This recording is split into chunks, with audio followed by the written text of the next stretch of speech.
Olá, sejam bem-vindos ao canal do Procurador. Eu sou Ricardo Cardoso e hoje eu vou explicar como funciona o STF, o Supremo Tribunal Federal, a última instância do Poder Judiciário brasileiro.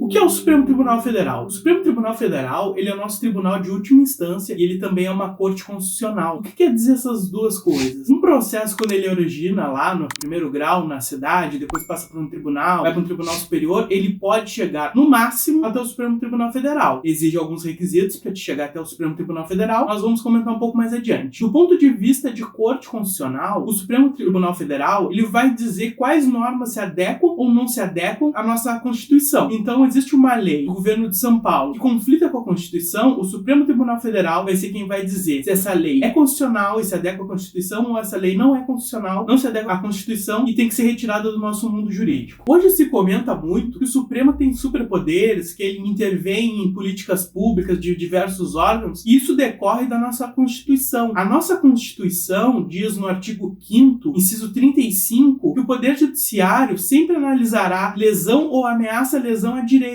de modo que qualquer pessoa que se ache lesado no seu direito pode levar ao tribunal a questão. E o Supremo, sendo o último órgão do Poder Judiciário, ele vai decidir por último se houve a lesão ou ameaça de lesão a direito. Além disso, o artigo 102 da nossa Constituição diz que cabe ao Supremo Tribunal Federal a guarda da Constituição. Ou seja, quem vai dizer por último o que é constitucional e o que não é constitucional pela Constituição, o artigo 102, é o próprio STF. Nós podemos até discutir se é conveniente um tribunal se meta em questões políticas ou intervenha em determinadas questões de cunho naturalmente político. Porém, a opção do nosso constituinte foi deixar cláusulas abertas na Constituição para que o Supremo Tribunal Federal, em algumas dessas questões, possa decidir. Isso é realmente uma decisão política do nosso constituinte. Outras constituições fizeram o mesmo. Inclusive, o que modera essa natureza política das cortes constitucionais é a própria indicação pelo presidente da República e aprovação pelo Senado Federal dos nomes que vão integrar aquela corte. Aquela corte não é composta por juízes de carreira. Eventualmente o juiz de carreira pode chegar lá, mas o processo seletivo de escolha do membro do Supremo Tribunal Federal, ele é político. É o presidente da República que indica, o Senado Federal aprova. Então, como é que é composto o Supremo? O Supremo, ele tem 11 ministros. Não confundir os ministros do Supremo e os ministros dos tribunais superiores com os ministros de Estado, do governo, do Poder Executivo, que tem função eminentemente política. Não, aqui é ministros de tribunais. O Supremo Tribunal Federal, ele tem 11 ministros. Eles são pessoas com pelo menos 35 anos, notável saber jurídico e reputação ilibada. O presidente da República indica eles ao Senado Federal. O Senado Federal, por maioria absoluta, aprova o nome e ele é empossado no Supremo Tribunal Federal. Agora vamos discutir como é que é a organização do Supremo. O Supremo funciona da seguinte forma. Como são 11 ministros, eles dividiram o Supremo em duas turmas, a primeira turma e a segunda turma, sendo que o presidente ele fica fora da distribuição de processo. Então, é uma turma de 5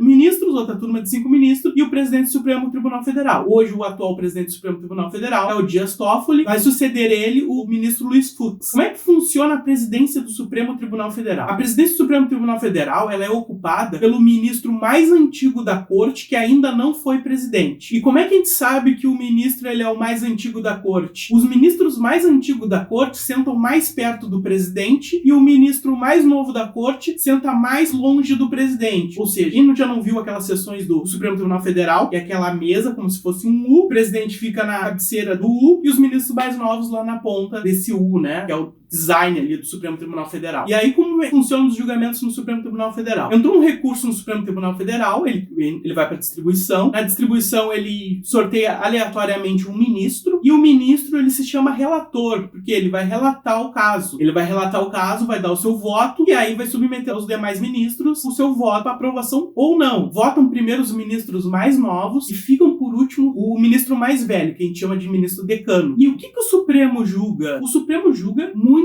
coisas, em razão daquilo que a gente falou no início do vídeo, né? Da cláusula aberta lá de ameaça à lesão de direito. Pela Constituição, o Supremo Tribunal Federal vai julgar as seguintes questões. As ações diretas de constitucionalidade, que é justamente uma ação visando impugnar uma lei ou decreto, pode ser dos estados, pode ser do governo federal, qualquer lei que derive da Constituição e ela conflite com a Constituição, os legitimados legitimados, tem um rol de legitimados, podem levar uma ação ao Supremo Tribunal Federal para tirar essa lei do mundo jurídico. Então, essas são as ações diretas de inconstitucionalidade. Esse é o viés constitucional do Supremo, de Corte Constitucional. Além disso, a nossa Constituição contempla as ações diretas de inconstitucionalidade por omissão. Por quê? Porque o Constituinte disse que ia realizar uma política e o poder público nunca legislou sobre essa política. Diz que ia constituir um tal órgão, mas o poder político nunca legislou para abrir ou para criar aquele tal órgão. O Supremo Tribunal Federal, ele pode suprir essa lacuna em alguns casos.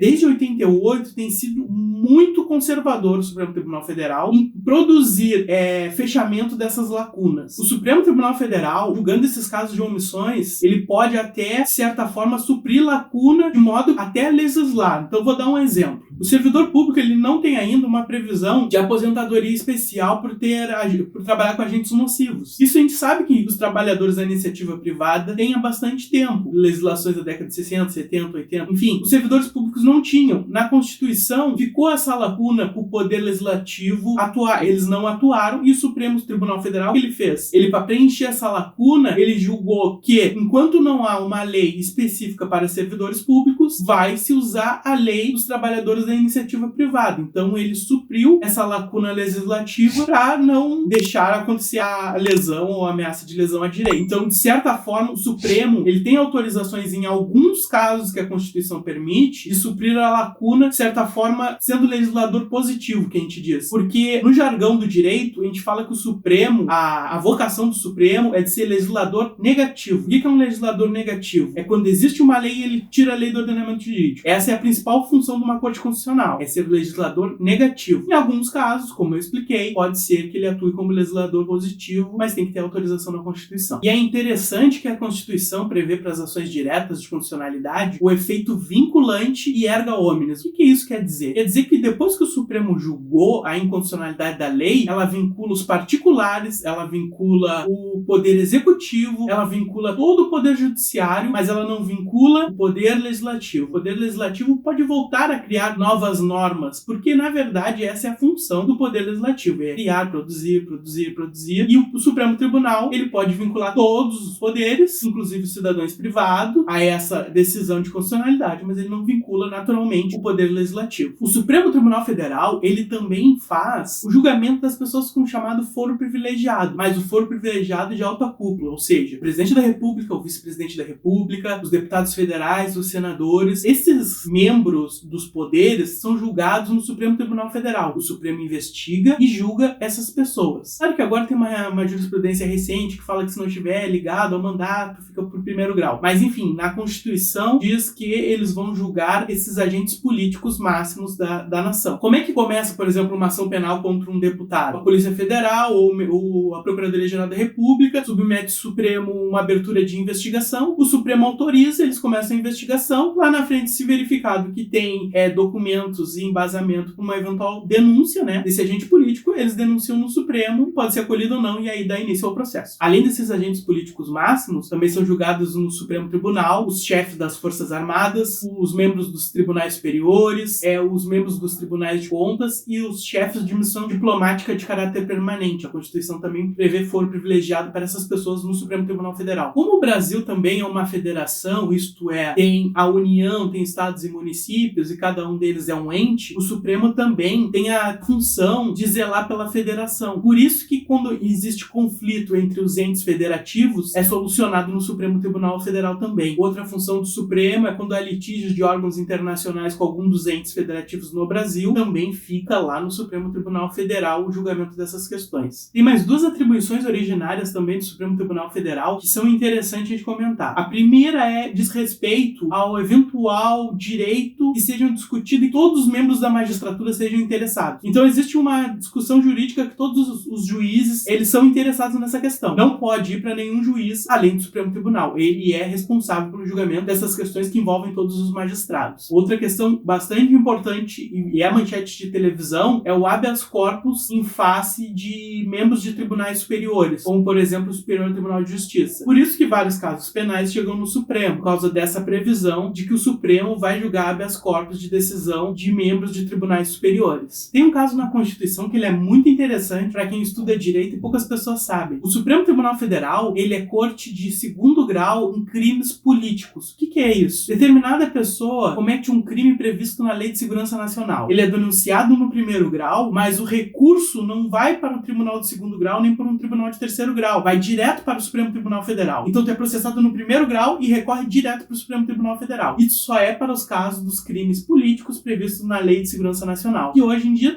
tem se discutido bastante, então achei legal trazer para vocês. O Supremo Tribunal Federal, ele também tem uma competência de corte de última instância. Então o que acontece? Nós, cidadãos, temos ações. E eventualmente nós podemos ter uma ação muito importante e tenha repercussão geral. Se tiver repercussão geral, o nosso caso individual, meu, do Ricardo, do João, quem quer que seja, pode chegar ao Tribunal Federal. Mas, além de ter repercussão geral, o nosso recurso para o Supremo Tribunal Federal tem que versar sobre inconstitucionalidade de uma lei federal em face da Constituição, de uma lei local em face da Constituição, de uma lei local que contraria uma lei federal. Enfim, o Supremo vai zelar pela guarda da Constituição e pela guarda da autonomia federativa, ou seja, o federal não pode mexer no local, o local não pode mexer no federal. O Supremo vai receber esse processo e vai declarar aquela questão constitucional ou inconstitucional e vai devolver para as instâncias de base para terminar o julgamento do teu caso. O Supremo Tribunal Federal também pode editar súmulas. E agora, por último, a Constituição previu a utilização de súmulas vinculantes. O que são súmulas e súmulas vinculantes? Súmulas é quando o Supremo decidiu várias vezes sobre um caso e aí ele resolve sumular. Ele faz um verbete e diz, é proibido norma local X dispor sobre questão federal. E se o Supremo vê que essa súmula não está adiantando, as autoridades municipais e estaduais não estão cumprindo, a Constituição permitiu a eles, por 2/3 de votos dos ministros, criar uma súmula vinculante. Essa súmula vinculante vincula os tribunais que estão abaixo do Supremo, ou seja, todos. Ele vincula a administração local, ele vincula todo mundo. Uma das súmulas vinculantes mais polêmicas são sobre o uso de algemas. Então essa súmula vinculante, ela vincula até o delegado lá na delegacia. Então essa também é uma competência prevista na Constituição do Supremo Tribunal Federal. Por fim, pessoal, eu queria dizer que aquelas pessoas que têm interesse em saber mais sobre o Supremo Tribunal Federal, sobre a Constituição, no site do Supremo Tribunal Federal tem um documento que se chama Constituição Comentada pelo Supremo Tribunal Federal. Nesse documento, tu pode ir até o artigo que tu quer consultar e ver os principais julgamentos do Supremo Tribunal Federal sobre aquele artigo. Eu acho que é um documento bastante interessante. Eu uso para fazer os vídeos aqui para vocês. Eu acho legal quem quer dar uma consultada, estudante de direito, dá uma olhada lá que é bem legal. Nós vamos deixar o link na descrição para vocês. Se você gostou desse vídeo, eu peço que deixe seu gostei, que ajuda muito o nosso canal. Se ficaram com dúvida a respeito das atribuições do Supremo Tribunal Federal, deixe aí nos comentários, nós vamos responder. Se você quer saber mais sobre carreiras jurídicas, órgãos públicos, concursos públicos, se inscreva no nosso canal, você será notificado cada vez que nós lançarmos vídeos novos. Eu agradeço por ter ficado conosco até agora. Até breve.